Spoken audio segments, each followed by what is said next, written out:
The faint beep startled Commander Juwu Park.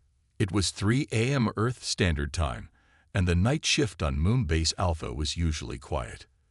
The sound came again, a pattern she hadn't heard before. She put down her coffee and leaned toward her console. "Computer, identify signal source," she ordered.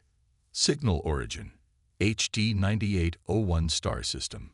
Distance, 70.3 light-years from Earth. Signal type, Emergency Protocol 7 Delta." Juwu's hands froze above the keyboard.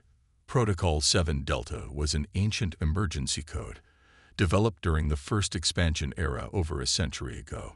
It hadn't been used in active systems for generations. "That's impossible," she whispered. She pressed the comm button.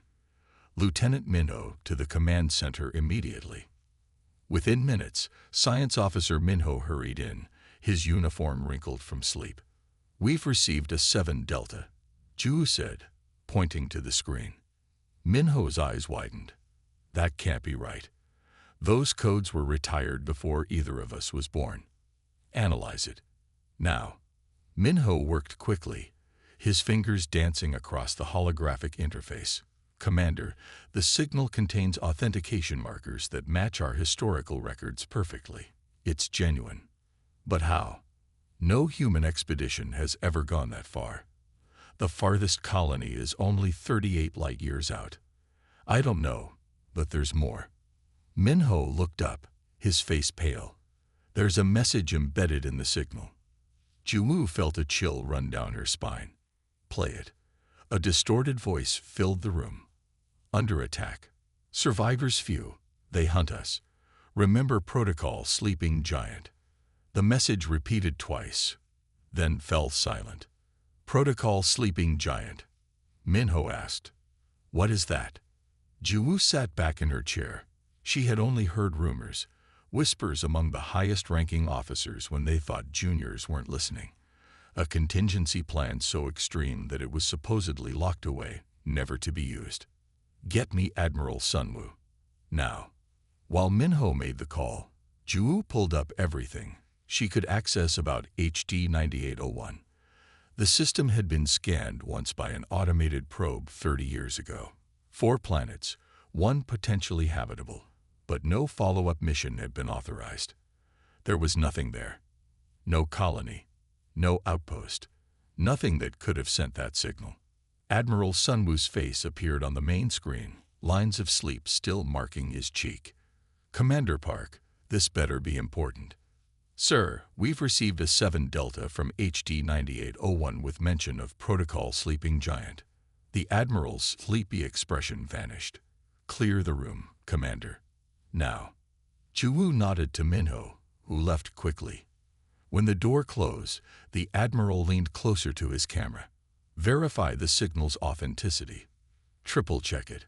"Already done, sir. It's real." Admiral Sunwoo closed his eyes for a moment. "I never thought I'd see this day." "Listen carefully, Commander. This information is classified at the highest level. Protocol Sleeping Giant refers to a secret program created during the Resource Wars. When we first reached beyond our solar system, we encountered something hostile." Juwu felt her heart rate increase. "Aliens." "Yes. The public was never told. The encounter was devastating. We almost lost everything. In response, Earth created." He paused. "Special soldiers, warriors designed to fight this enemy. When the threat seemed to pass, these warriors were put into stasis beneath the lunar surface. Protocol Sleeping Giant is the authorization to wake them. You're talking about genetic engineering, but that's forbidden under the Geneva Conventions of 2078. This was before those laws, Commander. These soldiers are stronger, faster, and more lethal than any human has a right to be. They're also the only ones who've ever successfully fought this enemy." Juwu tried to process this information. "But sir, how could anyone be sending this signal from HD 9801? We've never established a presence there." "That's what I intend to find out. Commander Park, effective immediately, you're being reassigned. Report to Lunar Deep Installation 9 at 800 hours. You're going to help wake the giants."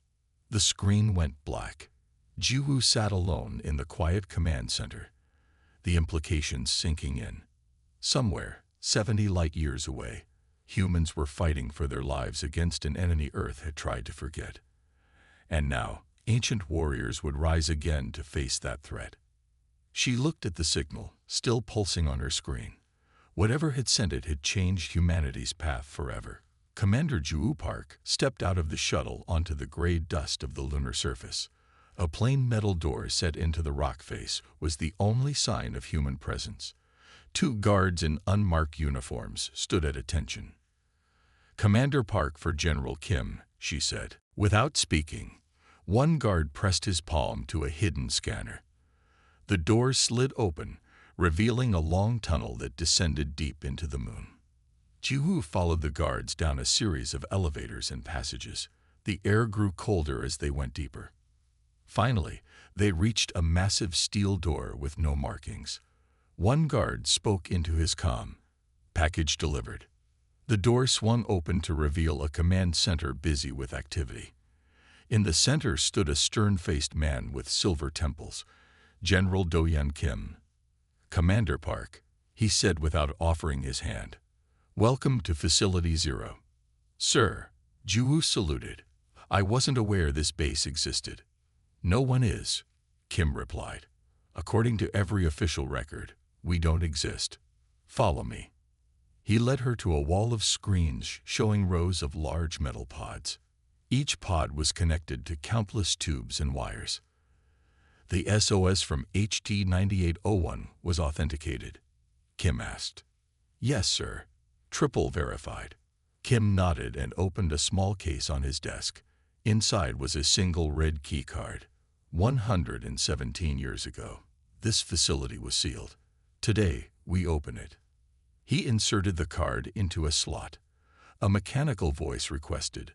"Voice authentication required." General Do-Yeon Kim. Authorization. Titan rising. A second voice prompt followed. "Secondary authentication required." Kim looked at Jiwoo. "Admiral Sunwoo said you were briefed. As the receiving officer of the SOS, you must complete the sequence." Jiwoo stepped forward. "Commander Jiwoo Park, I confirm protocol Sleeping Giant is activated." The screen flashed green. Authentication complete. Beginning awakening sequence. On the monitors, the pods began to glow with blue light. Technicians rushed to various stations.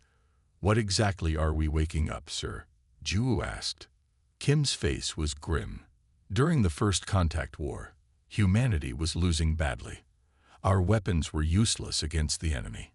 In desperation, Earth's governments approved a classified program to create enhanced soldiers. Enhanced how?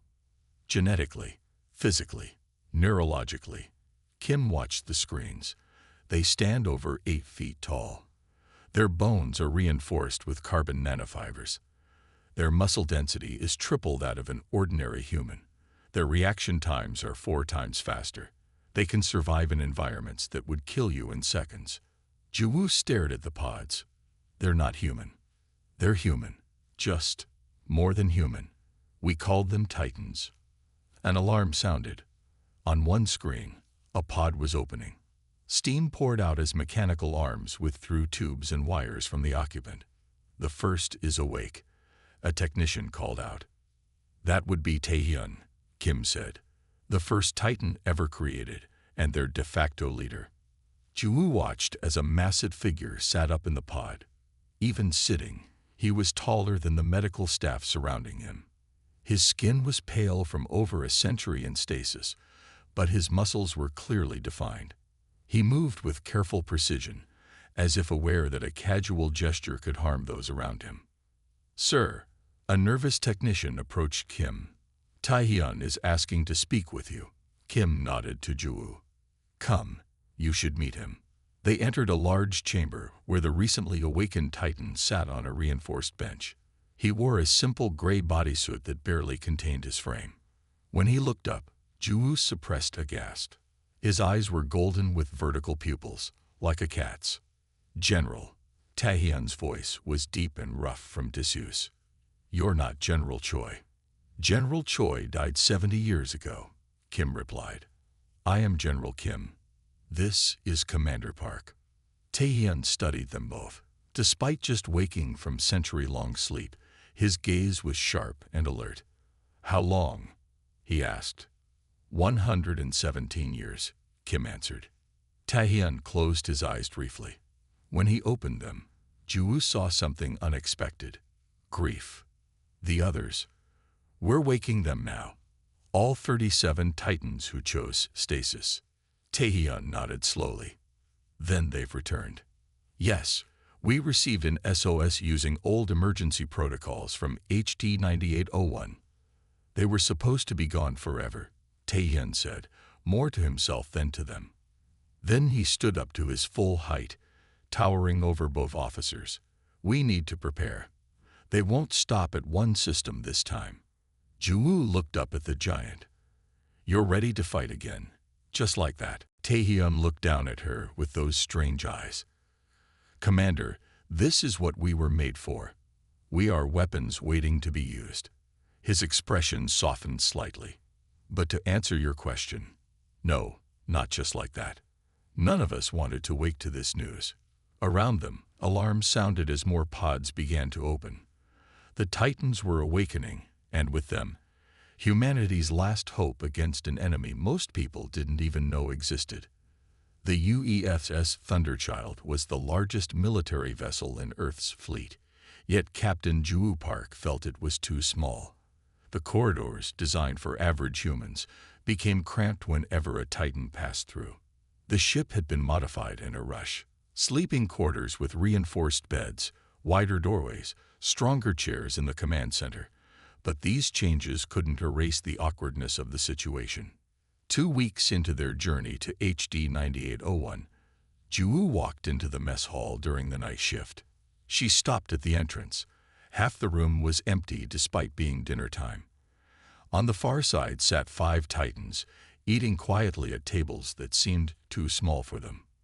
Ju-woo got her food, and after a moment's hesitation, walked toward the Titans section. Several crew members watched with wide eyes as she sat across from Tae-hyun. "Captain," he acknowledged. His portion was 4 times larger than hers, yet seemed small before his massive frame. "How are your people adjusting?" she asked. "We're fine. It's your crew that's struggling." His golden eyes moved toward the human section. "They keep their distance. They fear us," he noted. "They look at us like we might attack at any moment." "Can you blame them?" Ju replied. "You were literally created to terrify enemies." Tae-hyun's mouth curled into what might have been a smile. "Not to terrify. To protect. There's a difference." A young engineer at a nearby table dropped his fork. It clattered loudly in the silence. Tae-hyun's eyes flicked toward the sound, and the engineer froze like prey before a predator. "See," Tae-hyun said quietly. "Fear." Ju sighed. "Give them time. This is all new to them. Not just to them." Tae-hyun looked at his hands. Hands large enough to crush a human skull. "The world we knew is gone. Everyone we ever met outside our own kind is long dead. We wake to find ourselves relics of a forgotten war, needed once again because the enemy has returned." Before Ju could respond, her comm beeped. "Captain to the bridge." On the bridge, her first officer, Lieutenant Kenjin, pointed to the main screen. "We're receiving data from the advanced probes. HD 9801 is coming into range." The screen showed debris, massive pieces of metal floating in space. "Magnify," Ju ordered. The image zoomed in on a large section of hull with Earth Alliance markings. "That's one of ours," Kenjin said. "But we never sent a colony ship this far." "We didn't," said a deep voice behind them. Ju turned to find Tae-hyun standing at the bridge entrance. Despite his size, he moved silently. "This was a black project," he continued. "A secret colony established after the First War. Insurance in case Earth ever faced another attack." "You knew about this?" Ju asked. "We suspected. Before we went into stasis, there were rumors. Taeyeon approached the screen, studying the debris. After the First War, some believed the enemy would return. Others thought the threat was gone forever. It seems the first group was right to prepare. "Scan complete," announced the ship's computer. Human life signs detected on the fourth planet's moon. Also detecting non-human technology in orbit. The screen shifted to show strange, asymmetrical ships. They looked almost organic, with curves and protrusions that followed no human design logic. "The harvesters," Taehyun whispered, recognition flashing in his eyes. "They've returned." The bridge fell silent. The name meant nothing to the crew, but the hatred and recognition in Taehyun's voice told them everything they needed to know. "What are they?" Ju asked. "Biomechanical entities. They don't just kill, they consume.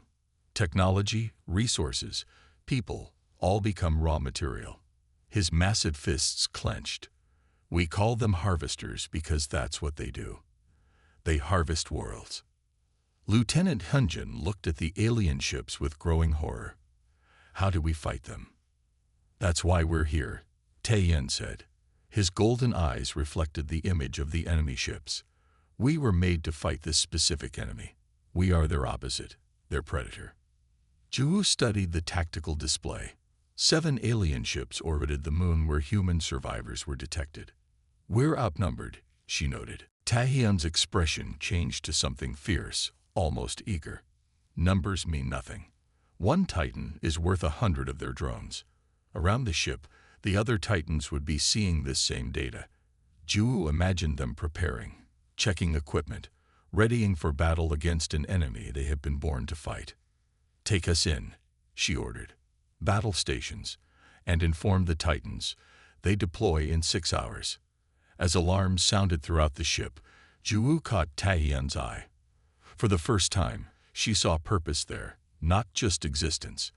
These living weapons had waited over a century for this moment.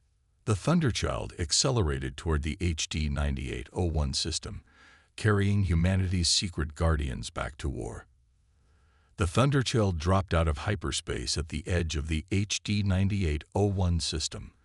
On the bridge, Captain Ju Park watched the tactical display as 7 harvester ships circled a small moon. The alien vessels were unlike any human craft. Their hulls pulsed with vein-like structures, and they moved with the fluid grace of living things. "Enemy vessels detected our arrival," Lieutenant Hunjin reported. 4 ships breaking formation and heading our way.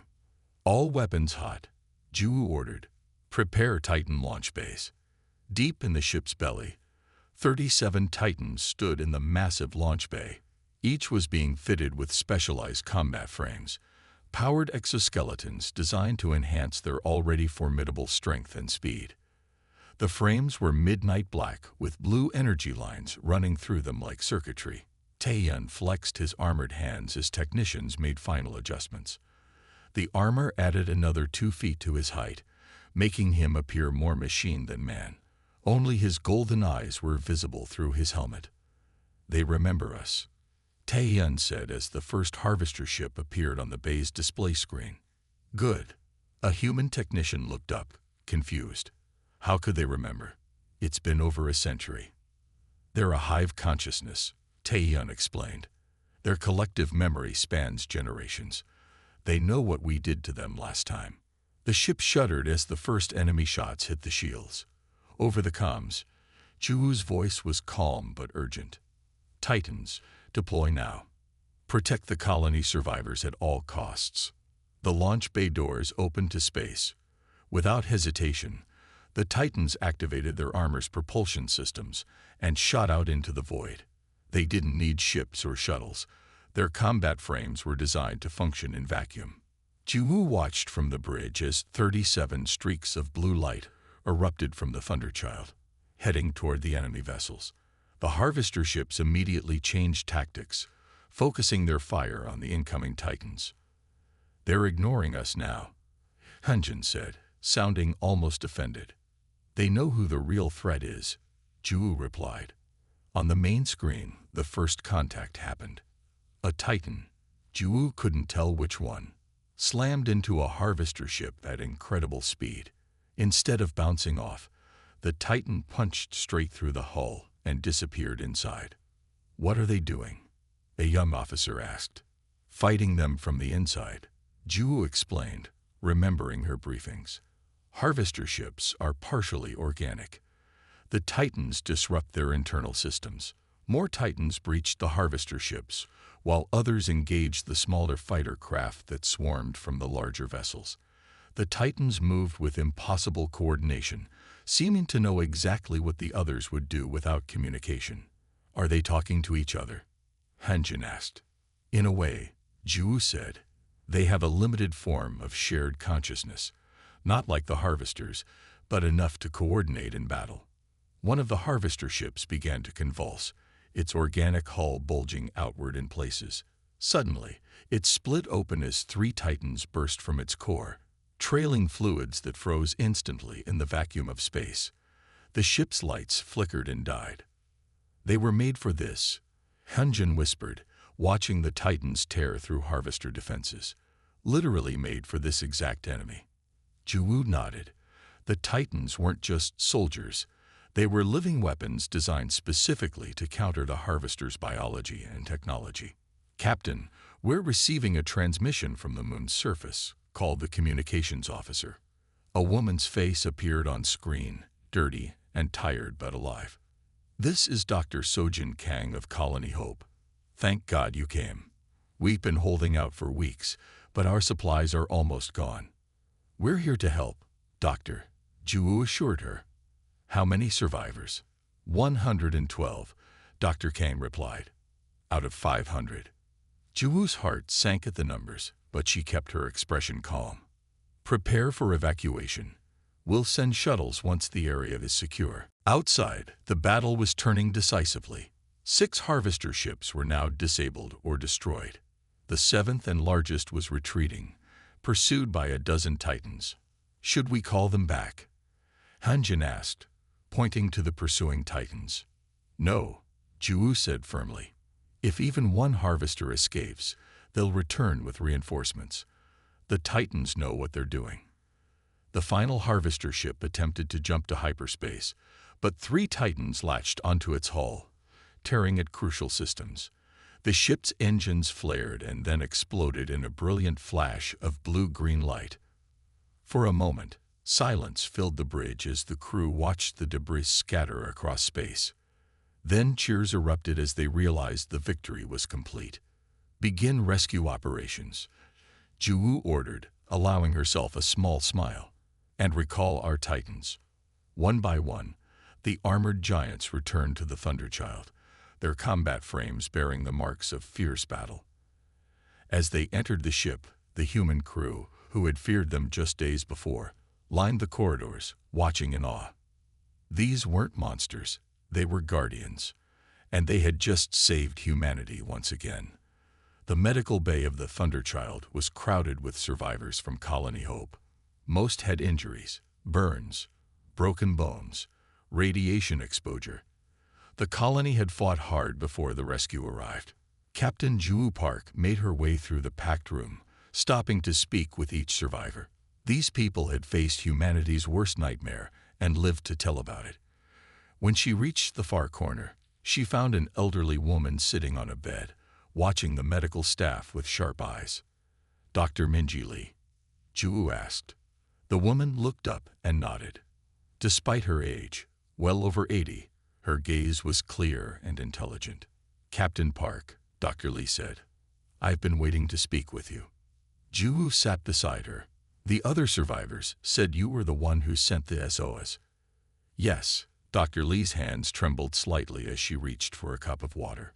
"I knew the old emergency codes. I wasn't sure anyone would remember what they meant." "How did you know them?" Dr. Lee smiled sadly. "Because I helped create them. And the Titans." Ju stared at the old woman with new understanding. "You worked on the original program. I was just a young scientist then. We thought we were saving the world." She looked toward the door where 2 Titans stood guard, their massive frames dwarfing the regular humans around them. "In a way, we were." "What happened at the colony?" Ju asked. "We were a black project, a secret colony established as a fallback if Earth ever faced another harvester attack. We were supposed to build a hidden base, a place to protect human knowledge and culture. Dr. Lee's voice grew tired. But when we started deep mining operations on the moon, we found something. A dormant harvester nest. Our drills woke them. Juwu felt a chill. They'd been out there all this time. Scattered across the galaxy, I suspect. Sleeping until disturbed. Dr. Lee gripped Juwu's hand suddenly. Captain, this wasn't just bad luck. The harvesters seed planets like spores, waiting for civilizations to develop. They're parasites that feed on advanced societies. Earth must be warned.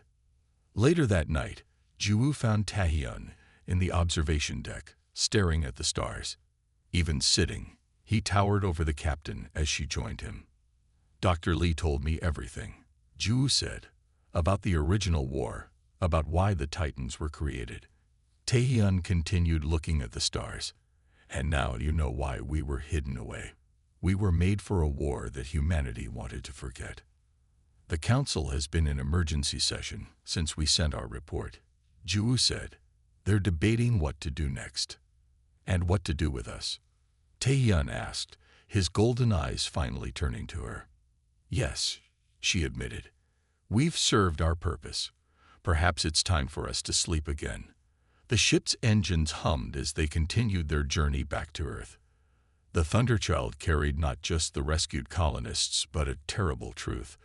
The harvesters were still out there, and the threat was greater than anyone had imagined.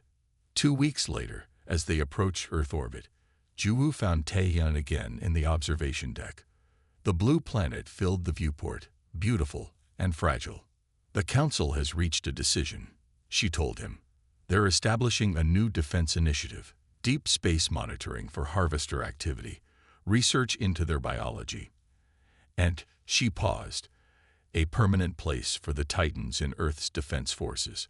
Taehyun's expression didn't change. They're not putting us back to sleep. No. The world knows about you now. Videos of the battle have been seen by billions. You're not a secret weapon anymore. You're heroes. And if there's no war to fight, then you'll help prevent one, Juwu said. The council is offering all Titans full citizenship and the right to choose your own paths. Some may want to continue serving in the military. Others might prefer research or exploration. What happens to us now? Taehyun asked as Earth grew larger in the view screen. I don't know, she admitted. But the world knows what you did. You saved not just those colonists, but potentially all of humanity. You're not weapons. You're protectors. Always have been. For the first time, Juwu saw something like hope in Taehyun's inhuman eyes. Perhaps, he said quietly, there's room for giants among the stars after all. 3 months later, Juwu stood on a platform overlooking Earth's new Sentinel station. Below, humans worked alongside Titans, preparing ships and defense systems. Dr. Minji Lee had been right. The harvesters were scattered across multiple star systems. The fight ahead would be long and difficult. But this time, humanity would face the threat united, with their giants walking openly among them, no longer hidden in shadow, but standing tall in the light.